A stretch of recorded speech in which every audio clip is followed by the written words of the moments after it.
State Building.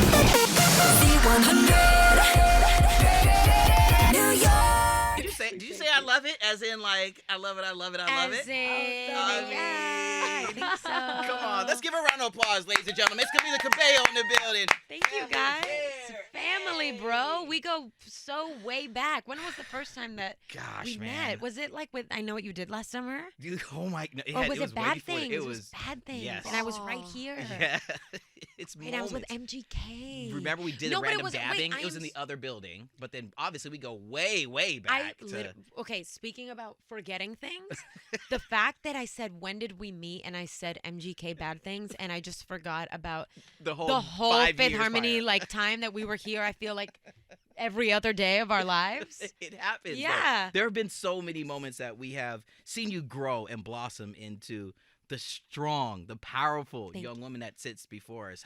Thank you. How's the heart feeling right now, Camila? Come on. Thank you for asking that. You know what? My heart feels really good. I feel like I feel like every time in your life is for growth in different ways. You know, if I'm like writing an album, it's like I'm overcoming certain things, whether it's like insecurity or self-doubt or just working on my craft. This time, right now, it feels like a more external time. So I'm working through like, oh man, I accidentally read this comment that like hurt my feelings or whatever. But I feel like I'm like growing through a lot of the things that I feel like before I probably reacted to in a more, I don't know, in a way that served me less. And it feels good to be able to like, okay, it's like my 4th time around, and it's these same things that come with like putting out an album, and and I'm like just growing. I feel myself growing. So That's what it's about. yeah, Well, I heard totally. you say that you wish you could have told yourself before that there's just going to be people that don't like you. And I feel like that's what you're saying right now, is that you're kind of in that era where you're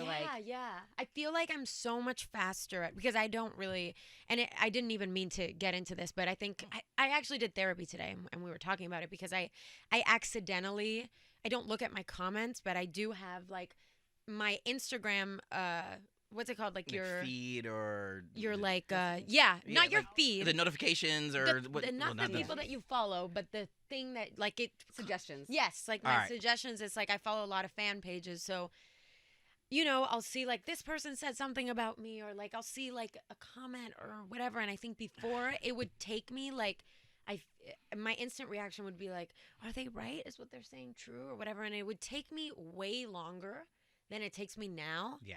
To be like, I see those things, and maybe for a second it stings a little bit, and then I'm like, wait a second. Why would anybody go out of their way to like, you know, like hate on me? Away. Like, yeah. And then I'm like, you know what? This has nothing to do with me. And it says like a lot more about, you know, like somebody who's just like getting off on hating me for some reason than it does about me. And I'm really proud that I'm able to handle it that way now, because I would see a comment and just like spiral for days. And now I feel like I'm like, for a second, I have that old reaction, and then I'm like, you know what? I'm for the people that are for me. Yes. And I know who I am, and like, period. Well, the strength. What was in between that growth period, like faith or you said therapy, or just talking to other people, maybe mentors? Yeah, I think all of it, honestly. I think like, you know, it's funny because I did this thing. I was hanging out with Jimmy Butler like the other day, and this question caught me off guard where, you know, he was like, what's your biggest fear? And I was like, I think in that moment, I think something had happened where I was feeling like, I don't know, maybe a little bit burdened by negativity or something that I saw. And I was like, I think like, I really hate that feeling of like being misunderstood. Yeah. And feeling like people maybe don't accept me, or like I don't, you know what I mean? And you can really feel that sometimes as a public person. And he said something that was like such a good reframe where, you know, he was like, well, who do you want to belong to? Who do you want to be accepted by? Because at the end of the day, it's like, if you know who you are, you know that you do right by people, and you have people who love you and see you for who you are. Why do you like need anybody else to approve and accept you? And I think it's a combination of mentors, therapy, and also growing up and getting to know myself. You know, I started super young, so I think I was looking for that validation from not only the people around me, but another relationship that a lot of people at my age don't have, which is a relationship with the public. Yep. And a relationship with the general public. And I think I was looking for love there a lot of the times. And then, you know, people just like, you go through waves, and some people love you and you're, you know, they adore you. And then, you know, the next day they're just like, well, for whatever reason, like, she just annoys me or whatever. And that can feel really like you take it personally. But I think as I've grown up and as I am more kind of like getting to know myself and being like, no, you know what? I like me. And like, if you don't, then like, okay, whatever. Yeah, whatever. Yeah. It's growth in all capital letters. And to see you through this journey, you know, step into that and to be brave enough to express all different types of emotions and all different types of flavors and just to put your heart out there in album form. It's like the coolest thing. And thank you on behalf of all the fans who really are here for you and will forever be here for you for, you know, doing all that and also giving us, I'm allowed to say, fuck it, giving us bops. Like, thank you, bro. That too. That's all I try to do. And you do it well. Just give you guys some bops, some sad bops, some happy bops.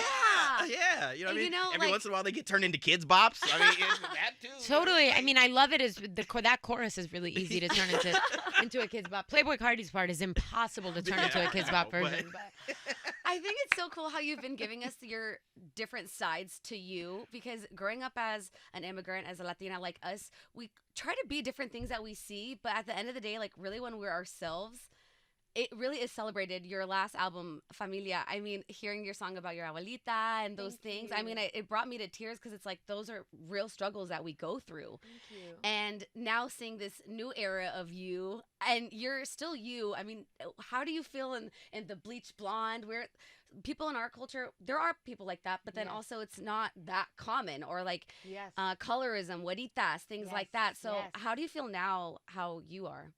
Well, first of all, thank you for saying that about Familia. That means a lot.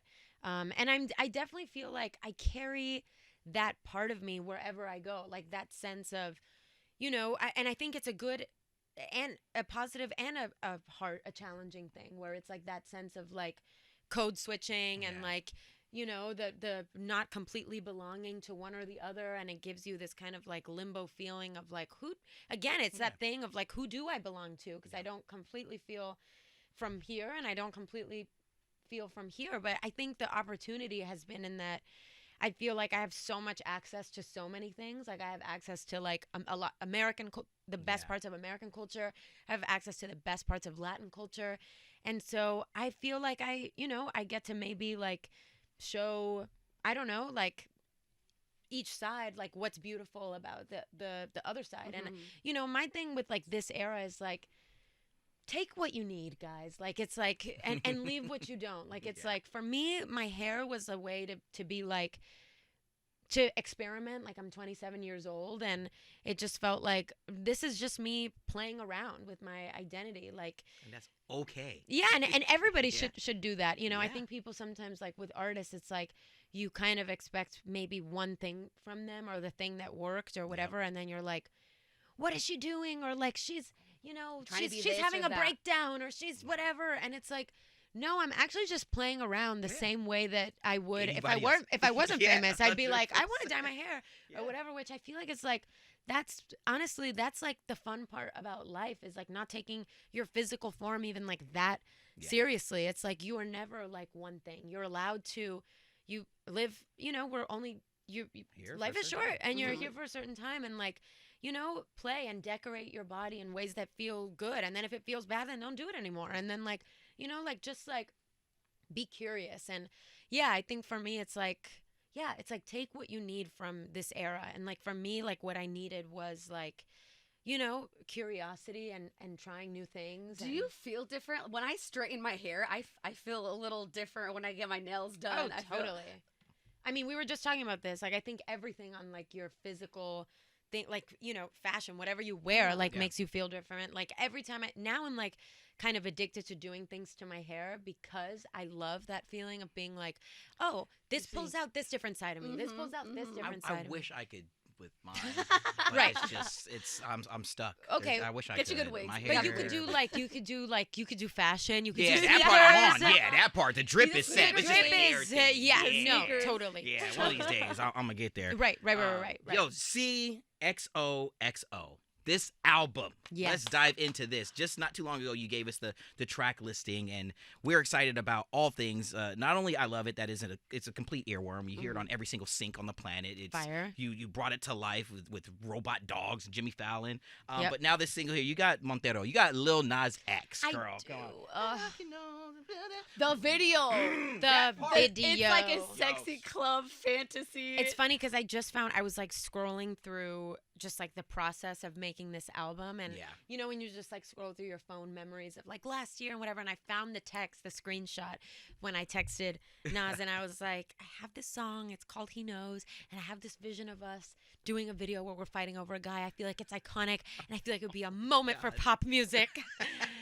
And I have like the text where like I sent him that, and yeah, so I sent it to him, and then he wrote his part and sent me his feature that you hear, and he just absolutely demolished it. He's also just like, I just feel like he is someone that I just like needs to be just like loved Celebrated, on. loved And on, loved yeah, on and embraced celebrated in and- all the ways. Yeah, and be embraced. He's such a kind, supportive friend. Like all the time he's like texting me, he's like, I love this, like you killed this, whatever. Like he's just such a genuine person, and also speaking of like such a like he's so curious and always like exploring different things. What does it mean to have an ally like that in the game? To have a friend like that that understands the same things and has lived the same bit of life. That what does it mean to you to have somebody like that you can call on to have those honest and open conversations? I mean, when you said like what has helped you kind of get through that, I do think it's been like getting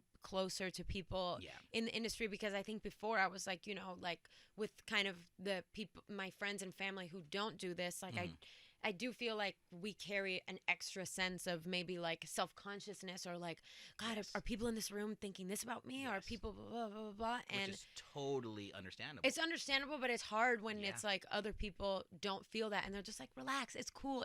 And it's like, but you don't get the visceral, like, kind of like traumatic thing that can be, and hanging out with people like anybody really who's like been like successful or whatever in the pop industry, like Nas, or really like Taylor, like everybody has gotten it. And I think like I think it's like that is definitely the trade that you're like you do kind of, you have your skin in the game. You're like, this is me, and you have people who absolutely love you and appreciate you for it. And then it's also totally fair game to critique you and whatever, but it just can be like a hard thing to have somebody like him be there, to have the screen grab. I mean, it meant something so much to you that you screen grab that moment. It's really precious. I was texting Jasper, our common friend. I was like, is this okay? Making sure. Yeah. Double check. Is this cool? What I said? And having, like you said, that peer in the game, but someone's on such a large scale like Drake, to have these two features, one where you're like, I'm just gonna give this to you, you deserve it, and you being so gracious with that on your album.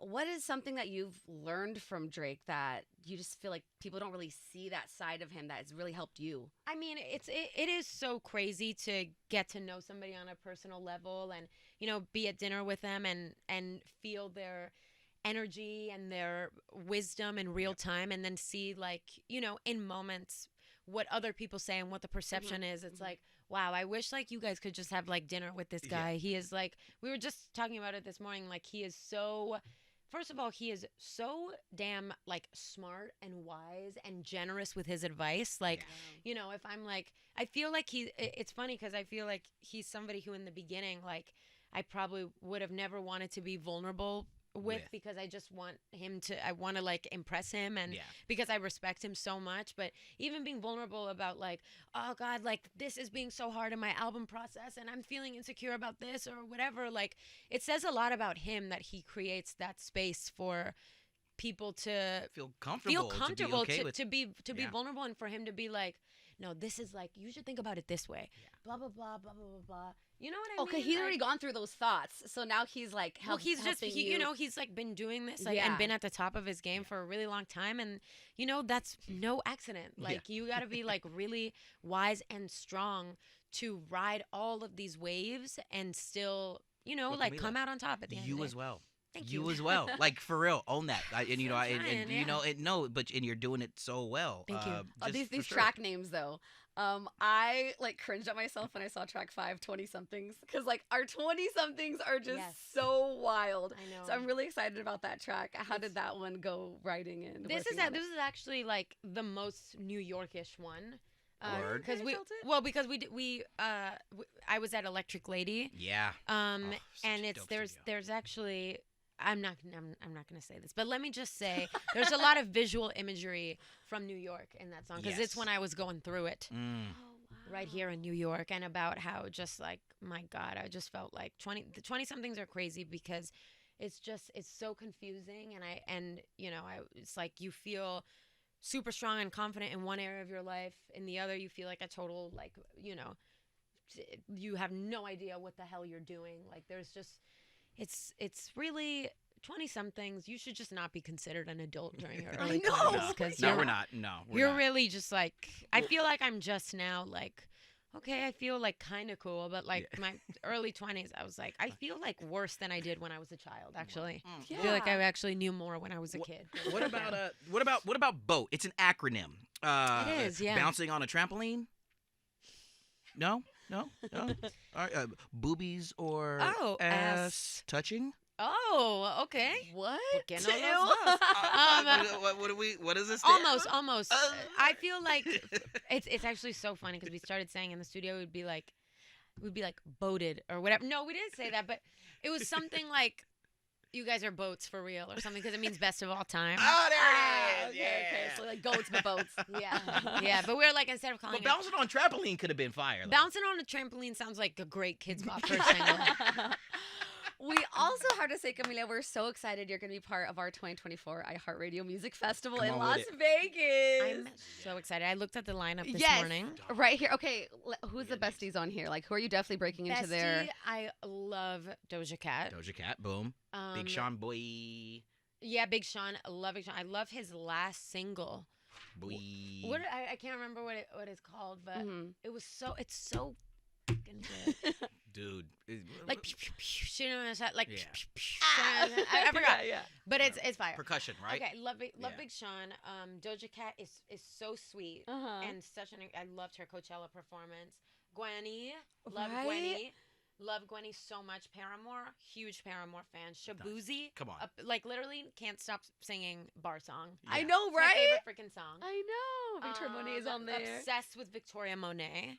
What's that mean to you to know that some of those people have that same reaction about you? Like, how dope is that? Well, it's so funny, because I really do have a thing where, because yesterday I was on Jimmy Fallon and I was talking about when Nas and I got stuck in the elevator, and I was like, you have to tell them Katy Perry and Orlando Bloom are in here, because this is the only way that they're gonna take this seriously. And I saw somebody posted, like, one of my fan accounts was like, why does she think nobody knows her or whatever? And I really do. Like, I feel like I have like a huge like case of like, I feel like I'm pretty confident, but I feel like I do have a huge sense of imposter syndrome, where I never think any famous person knows me. Oh no. So I actually saw Doja at Coachella, and I literally, because I saw her at Coachella, I was like, I feel like my fan thing came out, and I was like, Doja, I loved you at Coachella. And she was like, ooh, I love it. And I was like, she knows. Wow, that's crazy. Like, I always just think like people don't know me, but they do. Was there another person where you were shook? You're like, I just can't... like honestly, Drake. Yeah, I didn't expect him to like, Cardi, but it's just all the time, like all the time. Everybody, I'm just always like. Well, what I think that is because, I mean, it's you're you, and you know what I mean, and you know how to be the best version of you, and you're growing, you're learning that, and it's just like to be recognized and to be, just thought of amongst these people who you looked up to so long. When you're just, I'm just being me. It's crazy. But the thing is that honesty, that truthfulness, that all the things that have made you has been things that a lot of amazing, iconic people that you looked up to also inspired to be like, and to see that common thread. Of course they're gonna know you because there's something that you guys all agree on. You know, it's true. Yeah, it's really man. True. Thank you for saying that. Of course, you're very welcome. We got before we get you out of here, we got a few more minutes, but Father's Day, and the family means the world to you. Yeah, family's everything to me. Yeah, I mean, have we been like every other sibling, child, whatever, that waits to the last minute to get a gift? I do, especially this. There's been years where, like, you know, for example, like the pandemic year. Yeah. Absolutely, we nailed it. We made like a homemade music video for him to the sound of his favorite Luis Miguel song. Oh my gosh! Which one? It was like we rewrote the lyrics. Me and my sister. Actually, it was honestly just me. But my sister's 10 years younger. Just write my name on the card. That was sweet. Yeah, it's fine. But we did like a song for him where it was like, "Tú el mejor papá de Cuernavaca." You know that song? Yeah. And it was like a funny song. And then we made a music video. Like, we killed it. This year, I'm gonna be honest, I don't know what Father's Day is. Is it this Sunday? It's the Sunday. Yeah. Yeah. But I wrote a song for him. There you go. Like, I wrote a song for he's the first man. I sang to him at the Grammys. Like, you bring him to events sometimes. I feel like that's got to save me for Father's Day for at least, it's got to give me like 6 years at least. You're in the clear. Don't worry. Oh, my gosh. Well, thank you so much for coming by. We cannot wait for the album. Of course, you can stream it on our free iHeartRadio app. The Global Impact Award. June 28th. June 28th. Oh, yeah. That's right congrats on the Global Impact Award at the Billboard Latin Women in Music. That's huge solid. for what you do for immigration reform and your philanthropy. It's really important what you do with your voice. So we just want to say thanks for coming by. The album's coming out. Congratulations. And we stand. Maxwell's family, baby. Always will be, for sure. Love you to pieces. You're the best. From the top of the Empire State Building. Z100.